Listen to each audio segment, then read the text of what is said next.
body, speech, and mind held in perfect oneness. I set my heart along with the sound of the bell. May the hearers awaken from forgetfulness and transcend all anxiety and sorrow. Ba nghiệp lắng thanh tịnh, gửi lòng theo tiếng chuông. Nguyện người nghe tỉnh thức, vượt thoát nẻo đau buồn.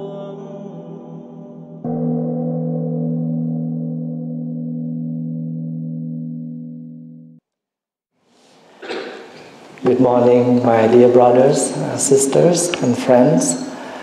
Today is the Sunday, December 18th, 2016. We are having our weekly Sunday morning service. How are you? I hope you well and enjoy the weather so far. Lately, today is quite warmer than the other days. According to Mahayana Buddhist tradition, today we celebrate and commemorate the day of Amitabha Buddha. Amitabha Buddha is the very famous Buddha in Mahayana tradition. You know that Buddhism have two traditions. One we call Theravada, that means a very orthodox Buddhism. And one is called engaged Buddhism, which we call Mahayana. And there is the Buddha that we used to recite every day. Every time when we meet each other, we used to join our palm and say, Ajita Phật, Amita. According to the Mahayana text, Amitabha Buddha is not appear or not born on our planet, on our world. We only know him by the introducing of Shakyamuni, our Buddha. And this Shakyamuni Buddha said that if we want to go back to our calmness, we should recite his name regularly, Amitabha Buddha's name regularly. You know that in our daily life we have so many things to distract us. Maybe you're sitting here but your mind already wandered to many other places. Sometimes we are looking for tomorrow, but when tomorrow arrives, we still live for another tomorrow. We very rarely that we really dwelling ourselves or invest ourselves 100% in the present moment. So therefore the Buddha gave us many ways to practice. As long as that technique, that instruction able to help us to go back to the present moment. Why present moment so important? Because the past already passed. The future is not yet come. The life is right in the present moment. So if we do not know how to enjoy the present moment, what else can we enjoy? Things already passed, we cannot bring it back. Things not yet come, we cannot bring it sooner. We only have what is called now. But if we do not enjoy or touching what is called now, then we cannot touch any other moment. So that's why many Zen masters, they said, the paradise of Buddha, the kingdom of God is here or never. We used to say, I'm looking for one day I die, I go to Pure Land. Vietnamese they call tịnh độ. Tịnh độ, English translation, Pure Land. Pure means tịnh, clean, calm. Độ means the place, the area, the world. But where is that world? Where is that place? We cannot touch where it's called calm, pure, happy, if inside of us we are not pure, calm and happy yet. So once your mind is happy, no matter where you are, you're happy. If once you're not happy, no matter what kind of party you attend, you're still not happy. So the environment, the outside, depends on your inside. Your family is happy or not depends on how you live. Not depends on how Buddha bless you. The Buddha bless means the Buddha offer us the instruction how to make our family happy. But every single member of that family, they have to make an effort. They make an effort. They try to make the family happy. Let's say we may complain, Mom, Dad, why you argue so much? Maybe as children, maybe sometimes you invest that. Maybe you don't clean your house, you don't clean your room, you don't do your homework, you don't eat on time, you play game too much. You may make your parents get mad. And once they get mad, that means the inside of them, they get angry. Now their land is no more pure and calm and happy. What is that kind of experience? Hell. So in Buddhist definition, heaven or hell is not away, not too far from us. It's right in us. It's only the experience of living. So when you're happy, that is the experience of heaven. When you live totally suffering, that is the experience of hell.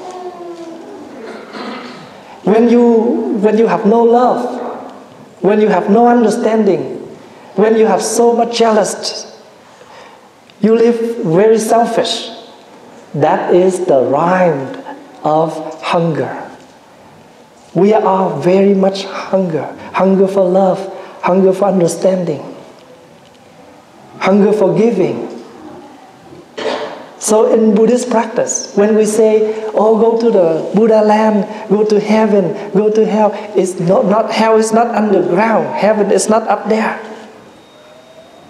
Heaven or hell is right in us. They all start from the word H, happy, hell, heaven. How you make that become a positive edge, not a negative edge. Sometimes you sit with you stay home with your parents.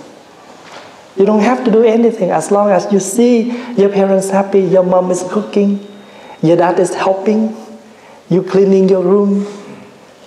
It's a happy family. Nobody get mad with each other. You're able to sit and enjoy meal with your parents. So Pure Land in Buddhism means once ever your mind is calm, relaxed, happy, you have no more suffering. The moment you absence, the moment that you have your suffering is absent, then that is the moment of heaven. So the moment you live with unhappy, with suffering, with anger, that is the moment of hell. So every day we may reincarnate from heaven to hell all day long. So when people will say, oh, reincarnation, we don't need to be die in order to reincarnate. We can reborn in Pure Land. We can reborn in hell. We can reborn in hunger.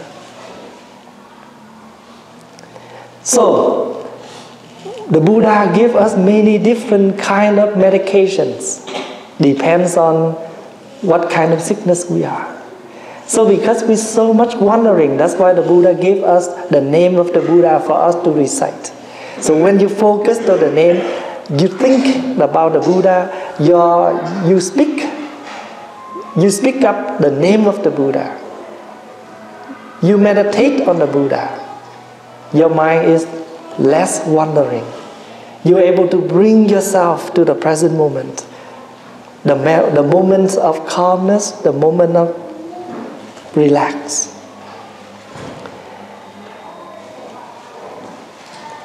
Meditation or reciting the Buddha name, same purpose. For people who meditate, what do they focus to? They focus to the breath. They sit down quietly, they follow the breaths. When they breathe in, they realize, I am breathing in. When they're breathing out, they realize, I am breathing out. So when they totally aware, they are breathing in, they are breathing out, they do not wander their mind anywhere else, anything else.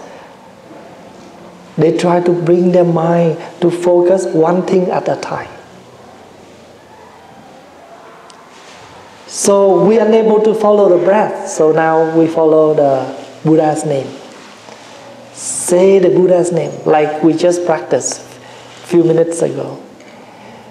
You recite the name, and the sound of the name of the Buddha try to calm you.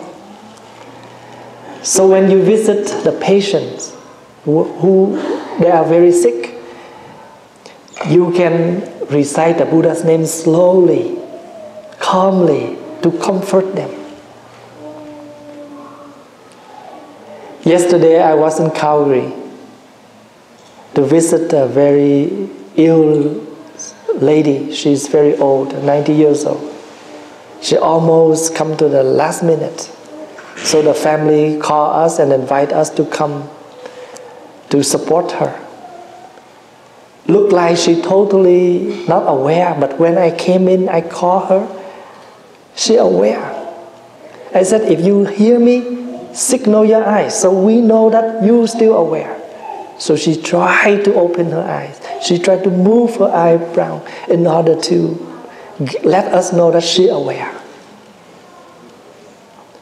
And we do the name of the Buddha in order to calm her, to comfort her. So reciting the name of the Buddha is one of the ways to help people to calm down. Let's say when you're so scary, a nightmare, or you stay home alone, you're so scared, your mom will say the name of the Buddha. Why? Because when you're so quiet, you're thinking about the ghost. But now say, oh, don't worry, thinking about the Buddha. So your mind turn around, think about the Buddha, you forgot the ghost.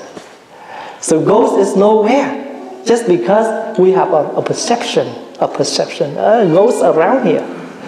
The more you run, the more you feel that the ghost almost caught you. So now you turn around. So what is the practice here?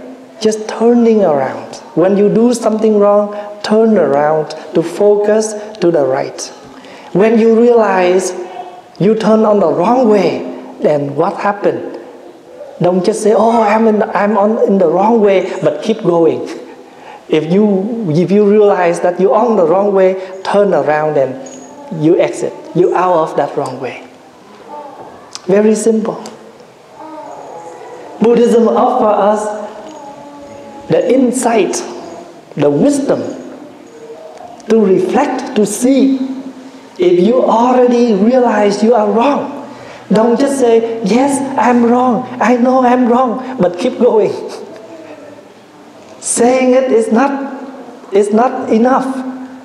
You need to do something to declare or to inform what do you do when you know you are wrong. Exactly when you do math. Maybe you are doing your math. And then your friend or your teacher pass around and then they look at your problem, they say, it's wrong. They told you it's wrong. Then don't just keep going. You must go back to the very beginning and redo it to find where you have done wrong. Sometimes, if you are shopping, you see, on a big parking lot, they have the enter area, they have the exit area, always. If you turn to the wrong exit, it's okay. There is way to be out. Nothing is the end. So try to reflect, meditate, and transform. That is how we practice Buddhism. We come to Buddhism not just because we have a belief, a faith, but more than anything else, we come for the instruction, the way to live. We all live, but we need instruction how to live. Not only for us to be happy, but we're able to make people around us happy. At least people right in our family, our loved one happy. And why we need to do that? So we don't waste our entire life. People will say, I don't care, I just live for myself. I don't care anyone thinking about me, what they think about me. It's okay for you to say that or to live by that way, but no meaning. And you see that many people in this world, in this life, they try to bring all the insight to offer for life. Once ever they research something, they declare the word. So people can learn from that. If they can make a software, they don't keep it for themselves. They offer the world. So remember, every one of us here, we're able to create something very positive. Even just a single word to make people happy. Why not?